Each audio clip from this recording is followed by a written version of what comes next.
Good morning students. आज हम national income के एक्सपेंडिचर मेथड के न्यूमेरिकल स्टार्ट कर रहे हैं।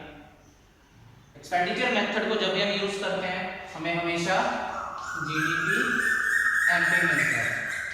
सो जो हमने तीन मेथड किए हैं, पहला जो किया था वैल्यू एडेड मेथड, उससे भी हमें जीडीपी एमपी मिलता है और एक्सपेंडिचर मेथड से भी हमें जीडीपी एमपी ही मिलता है। सिर्फ इनकम मेथड से हमें डोमेस्टिक इनकम यानी एनडीपी-एफसी मिलता है। तो हमें कई बार लिखा नहीं आता कि किस मेथड के थ्रू हमें करना है क्वेश्चन, तो हमें ये जो पर्टिकुलर्स दिए होते हैं उनके हिसाब से हमें अंदाजा लगाना पड़ता है कि कौन सा मेथड लगेगा। जैसे इसमें जो पर्टिकुलर्स दिए हैं ये सारे के सारे पर्टिकुलर्स जो है एक्सपेंडिचर मेथड के, तो एक्सपेंडिचर मेथड से हमेशा जीडीपी एमपी निकलता है। तो जीडीपी एमपी का बेसिक हमें फॉर्मूला पता है, क्या है? पहले हो गया final consumption expenditure, final consumption expenditure को मैं ऐसे लिख रहा हूं plus gross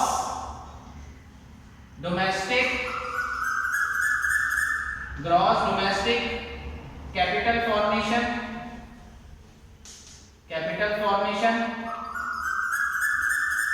gross domestic capital formation का मतलब क्या होता है? इन्वेस्टमेंट करके जब पैसा बनाते हैं उसे कैपिटल फॉर्मेशन कहा जाता है। तो डोमेस्टिक लेवल पे जो बना है वो प्लस नेट एक्सपोर्ट, ये इसका बेसिक फॉर्मूला है। इनके सब कंटेंट्स नहीं है, वो आपको मैं फॉर्मूले में दिखा चुका हूं।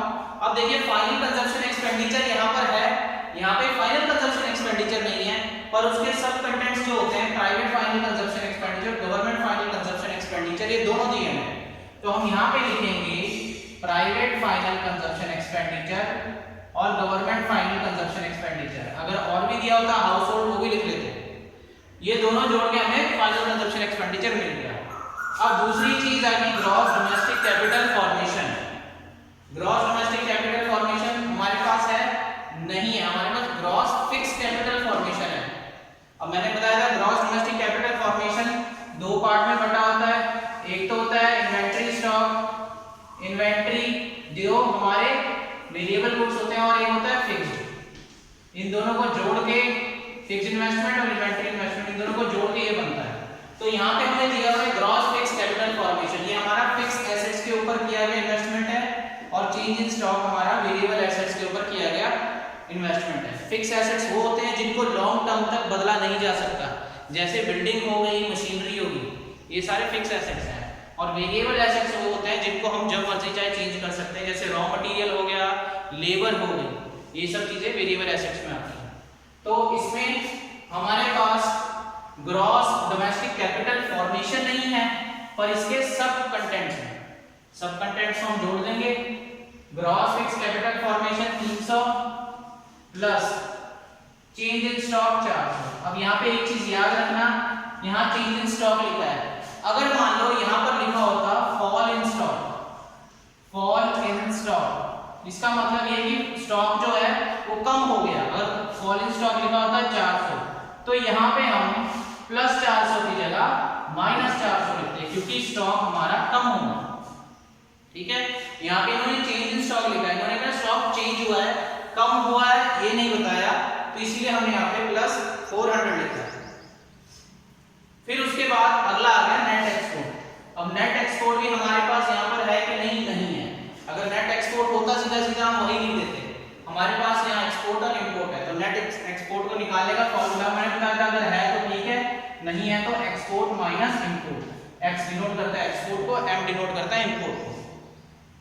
तो एक्सपोर्ट हमारे पास है यहाँ पर 500 माइनस, सॉरी एक्सपोर्ट हमारे पास 600 है और इंपोर्ट है हमारे पास 500। तो बस इसको सॉल्व करेंगे, हमारे पास जीडीपी एमपी आ जाएगा। यहाँ पर आ जाएगा 1400 प्लस 700 प्लस 100, तो यह आ जाएगा 14 प्लस 7 21, 21 प्लस 100 2200 हमारे पास आ गया जीडीपी एमपी, जो इसमें कैलकुलेट कर रहा था।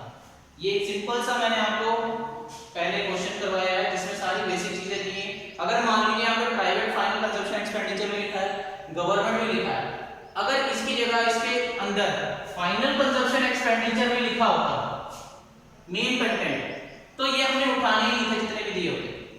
हमेशा याद रखना, अगर मेन कंटेंट लिखे हुए हैं, भले ही उनके साथ उनके सब कंटेंट भी लिखे हुए हैं बीच में, हमने हमेशा मेन कंटेंट को उठाना है, सब कंटेंट्स को नहीं छेड़ना। फिर अगर मेन कंटेंट नहीं है तब उसके सब कंटेंट्स का इस्तेमाल किया जाएगा उसको कैलकुलेट करने के लिए। तो ये एक बेसिक सा सिंपल सा एक क्वेश्चन था। एक बार इस तरह के क्वेश्चन आप ट्राई कीजिए। इसके बाद मैं इसके आगे और थोड़े कॉम्प्लिकेटेड क्वेश्चंस जो आते हैं एक्सपेंडिचर मेथड के, वो आपको समझाऊंगा।